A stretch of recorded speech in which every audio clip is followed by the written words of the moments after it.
ती परिचयादवदन्या संतत गमनात अनादरो भवती मलये विल्लपुरंद्री चंदन तरुकाष्टमिंदनं कुरुते.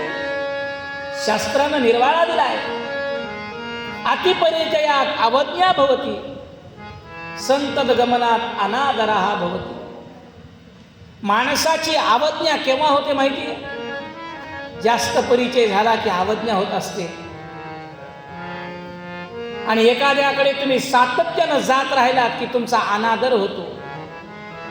आपली अवज्ञा टाळायची असेल तर माणसानं प्रसिद्ध परांमुख व्हावं. जास्त लोकां असू नये, जास्त संपर्कात असू नये, अतिपरिचय कोणाचा करू नये, कोणाच्या संपर्कात जास्त राहू नये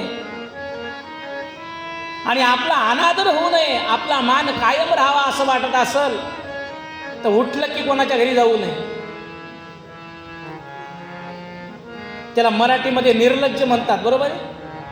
माणसं म्हणतात की